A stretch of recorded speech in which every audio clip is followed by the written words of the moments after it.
네, 이제 본격적으로 졸탄 포자의 그 정책 제안, 뭐 그렇게 저는 보는데요. 요 얘기를 한번 해볼까 합니다. 졸탄 포자의 이번 글은 제가 그동안 읽어봤던 글 중에서 뭐라 해야 되나 가장 웅변적인 그 글이 아니었나 이렇게 생각합니다. 페드가 이렇게 해야 된다. 전직 페드 출신으로서 페드 트레이더 출신이기도 한 졸탄 포자인데요. 이 사람의 글은 보면은 정말 이 어쩜 이렇게 비유를 잘하나. 오늘도 이 졸탄이 했던 비유에 대해서 한두 가지 뭐 소개를 하게 될 것 같은데요. 정말 그러니까 이 시장을 꿰뚫어 보고 그다음에 그동안에 있었던 여러 가지 굵직굵직한 사건들에 대해서 정확히 판단하고 물론 틀린 적도 있었습니다. 그러나 전체적인 그런 흐름에 대해서 아주 굉장히 잘 보고 그래서 미국에도 보면은 이 사람에 대한 추종자가 굉장히 많아요. 이 포작 졸탄이 했던 얘기들을 그 두 가지 이 사람의 쓴 두 가지 글 제가 타임라인에 연결 놨으니까 링크를 걸어 놓았으니까요. 한번 직접 보시고 싶은 분들은 한번 직접 찾아봐 주면은 굉장히 도움이 될 것 같습니다. 먼저 포자 졸탄의 얘기는 FOMC가 직면한 문제는 뭐냐? 현재 인플레이션이 너무 높다. 인플레이션이 높다는 것은 뭐냐? 그 하위 소득계층들의 삶이 어려워진다. 하위 소득계층의 삶이 어려워진다. 이게 뭐냐면은 정치권으로서는 또는 바이든 행정부로서는 올해 있는 중간 선거가 굉장히 어려워진다. 뭐 이런 거 뭐 우리 뭐 다 알죠. 그러면 가장 기본적으로 인플레이션을 잡아야 되는데 인플레이션을 잡는 것 중에 제일 페드가 할 수 있는 어떻게 보면은 굉장히 뭐 전통적인 방식이고 또는 제가 봤을 때 유일한 것 같기도 한데요. 금리 인상이에요. 근데 금리 인상은 크게 두 가지로 나눌 수가 있습니다. 단기 금리를 인상할 거냐 또는 장기 금리를 인상할 거냐. 요거에 따라서 효과와 그 효과가 굉장히 달라지게 되는데요.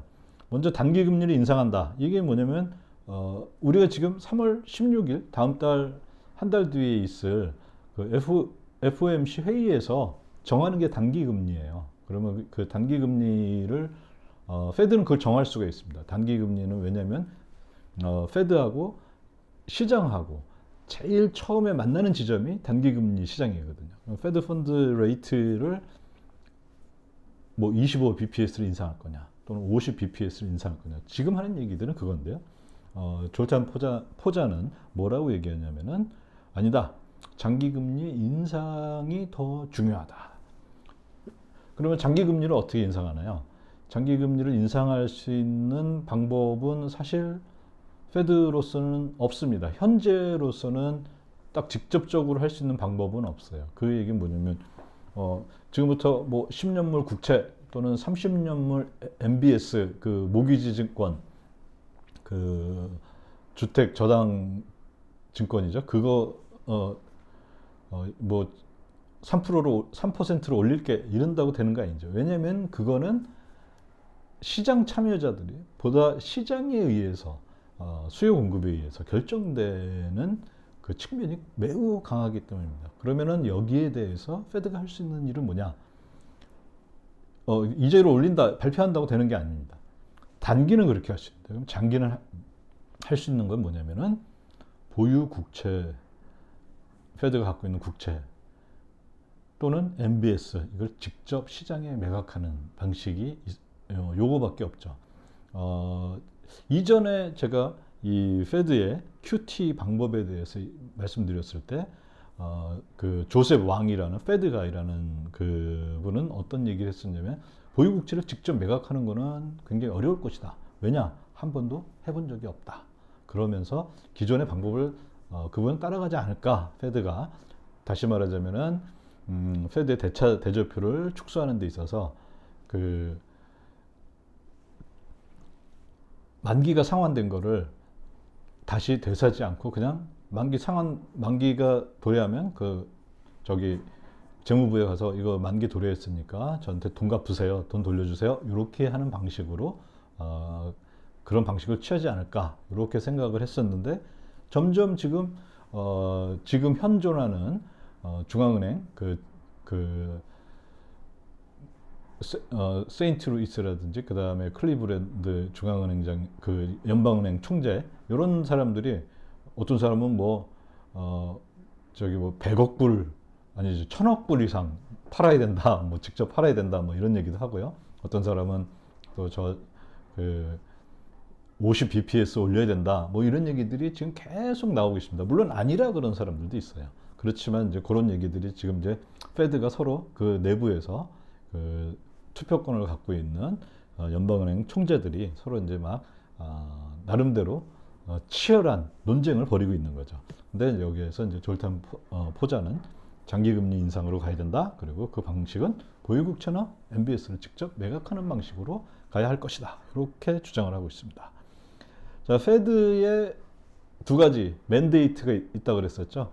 하나는 고용을 극대화하는 거고, 또 다른 하나는 두 가지인데, 또 다른 하나는 인플레이션, 요거를 즉 물가 안정인데요. 이걸 이제 졸탄은 어떻게 표현하냐면은 업데이티드 듀얼 맨데이트. 이 듀얼 두 가지 책무가 있는데 이게 업데이트가 됐다. 그 얘기는 무슨 얘기냐면은 지금 인플레이션이 너무 높아요. 그래서 이 소득 하위 계층의 실질 임금이 떨어졌어요. 예전에 작년에는 100원이면 살 수 있는 게 지금 쉽게 얘기해서 150원이 됐다. 그럼 임금이 올랐다 하더라도 페드로서는 어떻게 된 겁니까? 하위 소득 계층으로서는 자기가 예전에 100이면 샀었는데 150을 더 줘야 되니까 소득이 떨어진 거죠. 이걸 우리가 실질 소득 뭐 이렇게 얘기를 하는데요. 그런 사람들을 위해서는 인플레이션을 잡아야 된다. 근데 인플레이션을 잡기 위해서는 또 뭘 해야 됩니까? 이자율을 올려야 되는데 이자율을 인상하면은 어떤 일이 생기냐면은 기업들이 투자를 꺼리게 되겠죠. 너무나 이건 잘 알려져 있는 얘기니까요. 그러면서 오히려 고용이 축소가 되는 그런 어떻게 보면은 인플레이션을 잡기 위해 이자를 올렸는데 고용은 축소되고 두 가지 듀얼 맨데이트가 서로 상충하는 그런 결과가 있게 될 것이다. 뭐 이건 너무나 당연한 건데요. 그러면서 이 졸탄은 그렇게 얘기합니다. 자기는 인플레이션과 뭐 고용 이쪽의 전문가는 아니지만 그렇지만 나도 읽을 만큼 많이 읽었어. 그러면서 이제 하는 얘기가 뭐냐면은 인플레이션 분석을 합니다. 인플레이션은 상품 부분, 이 굿즈라 그러죠. 그러니까 공산품 뭐 쉽게 또는 사람이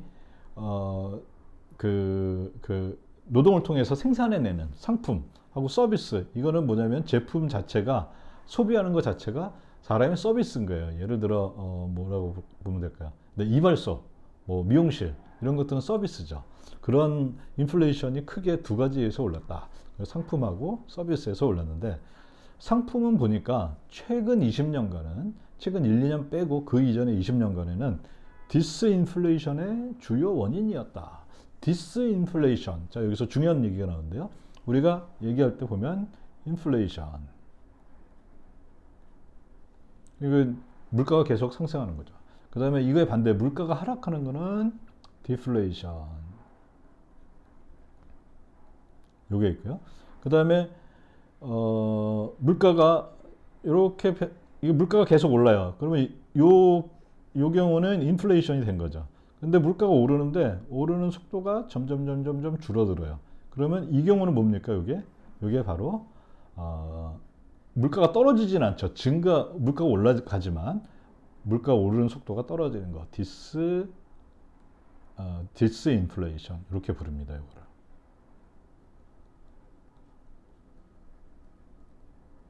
그러면 이제 상품이 그동안 상품 가격들은 굿즈의 가격들은 실제 많이 떨어졌습니다. 그거 뭐 대표적인 걸 예를 들자면은 우리 TV 가격 하면 딱 알 수 있죠. 예전에 40인치가 처음에 나왔을 때는 한 10 몇 년 전에 처음 나왔을 때는 뭐 1000만 원 뭐 이렇게 갔었죠. 근데 지금 한 몇십만 원이면 사잖아요. 이렇게 이 상품, 공산품, 특히 공산품은 가격이 떨어지죠. 컴퓨터도 마찬가지로 예전에는 뭐 진짜 어마어마한 성능을 자랑했던 그런 컴퓨터인데 지금 그 정도 성능이 굉장히 떨어진 거 우리가 알 수가 있죠. 그런데 이 상품이 최근에는 인플레이션의 주 원인이 됐다. 그래서 물론 여기에서는 중고차도 있고 그 다음에 또 휴대폰 뭐 이런 것도 있을 수가 있겠죠. 그 다음에 또 서비스에서의 최근에 또 인플레이션이 뭐 서비스는 사실 계속 오르고 있어요. 그런데 최근에 더 가파르게 좀 올랐던 그런 상황입니다. 자, 그리고 졸타는 이거를 상품 쪽에서 인플레이션, 이거는 뭐냐면 최근에 이 상황을 보니까 우리 너무나 잘 알죠. 공급망 서플라이 체인이 망가졌다. 그다음에 자원 가격, 뭐 기름 가격, 가솔린 가격, 뭐 이런 것들이 천연가스 가격이 올랐다. 이거 대부분 다 해외 요인이죠. 이건 뭐냐면 페드가 어떤 정책을 하더라도 어떻게 할 수가 없어요. 페드가 뭐 저 천연가스를 생산하는 데가 가가지고 또는 중동 가서 너네 원유값을 좀 내려라 이럴 수가 없는 거잖아요. 그래서 이거 페드의 영향권 받기라는 거예요. 그런데 서비스 부분에서 인플레이션 이거는 페드의 통화 정책에 의해서 해결할 수가 있다 이렇게 봅니다. 서비스 부분에는 크게 졸타는 OER과 임금이 있다 합니다. 그러면 이 OER하고 임금이 그게 뭐냐 도대체 OER과 또는 그 외 서비스 부분 이렇게 되는데요. OER이라는 것이 어떤 거냐면은 임대료 말하는 거예요. 그러니까 미국에서는 이 총소득, 국민 총소득 GDP를 구할 때 뭐를 하냐면은 뭐 여러 가지 이자 소득도 거기 들어가고 모두 들어가는데 그 중에 임대료도 들어가요. 근데 임대료 말고 또 여기에 OER이라는 게 들어갑니다. 그러니까 이게 뭐냐면 이게 귀속 임대소득인가? 우리말로 그렇게 번역하는 것 같아요. Owners Equivalent Rent인데 이거 뭐냐? 집주인이 내가 내 집에서 자가주택에서 살고 있어요. 그런데 그 서베이를 합니다. 이렇게 쭉 여론조사하듯이 전화가 걸어서 그런데 만약에 월세를 놓으면은 얼마에 놓으시겠어요? 이렇게 이걸 물어봅니다. 그러면 이것도 미국 물가에 그 편입이 되고요. 그리고 임대료 정말 이제 월세 사는 거는 이제 그 계약서 있으니까요. 그 임대료 요게 두 가지가 다 물가에 편입이 되는데요. 이게 뭐냐? 이게 전체 CPI 미국 물가 지수를 산정하는 데 있어서 3분의 1을 차지하고 있습니다. 이거는 뭐냐면 당연히 집값이 높으면 임대료도 집값이 높은데 임대료 떨어지진 않겠죠. 같이 뭐 비율은 떨어질 수가 있지만 집값이 높으면 임대료도 대체적으로 상승하는 그런 경향을 보이죠. 그래서 집값 하고 가장 직접적으로 관계 있는 게 뭐냐? 그게 바로 페드가 움직일 수 있는 그런 것 중에 뭐냐면 MBS, 페드가 MBS를 많이 갖고 있죠. 요거하고 직접적 관련이 있습니다. MBS는 대부분 몇 년짜리냐면요. 30년짜리예요. 30년짜리로 보시면 돼요. 그 만기가 30년 이상인 그런 장기 채권이라고 보시면 됩니다. 그러면 이거는 페드는 어떤 방식으로 유도를 해야 되냐? 만약에 이쪽에 임대료 관련한 부분을 내려서 그 저소득층의 그 실질 임금을 올리려면은 당연히 장기 금리 인하로 대응을 해야 되겠죠. 장기 금리 인하를 대응한다는 것은 오늘부터 페드가 임대료 내려 이럴 수가 없죠. 그 얘기는 집값을 떨어뜨리는 수밖에 없는 거고 그거 가장 관련된 MBS 이 금리를 올리는 수밖에 없죠. 그럼 MBS 금리를 올린다. 이건 뭐냐면은 페드가 MBS를 직접 매각을 하는 겁니다. 이렇게 가겠죠. 자, 그다음에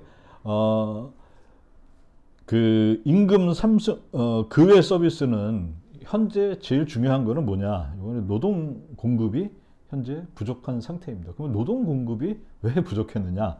거기에서 이제 그 졸탄이 하는 얘기는 요즘 우리나라에도 많이 알려져 있는 얘기 중에 하나인데요. 하나는 뭐냐면 첫째는 일단 주가 올라서 그리고 주가 상승을 하니까 사람들이 돈이 많아졌다. 그런 얘기를 하고요. 그 다음에 하나는 또 코인 투자해서 코인 가격이 올라가가지고 이 노동시장에 진출해야 되는데 노동시장에 진출하지 않고 다시 말하자면은 그 구직 활동을 하지 않고 노동시장으로부터 퇴출한 나온 사람 아예 그 미국에서 실업률을 정의할 때는 그 분모를 뭘로 하냐면 노동 참가 그 노동 참가 인구라고 하는데 노동에 참가하는 사람들은 어떤 사람이어야 되냐면 구직 활동을 하는 사람이어야 돼요. 그럼 그 중에서 직장을 갖지 못한 사람, 요게 실업률이 되는데요. 이 왜 지금 이렇게 노동 공급이 부족하냐? 노동 참가 자체가 현재 굉장히 줄어 있는 감소된 상황입니다. 어느 정도 줄어 있냐면 무려 500만이 지금 그 구직도 안 하고 있어요. 그럼 이 사람들 어떻게 먹고 사나요? 뭐 정부에서 그동안에 그 팬데믹이나 뭐 이런 걸로 그 굉장히 많이 지원을 해줬지만 이제 그것도 다 끊기잖아요. 이미 이제 다 썼어요. 그러면 이 사람들이 그동안 왜 노동시장에 들어오지 않았느냐?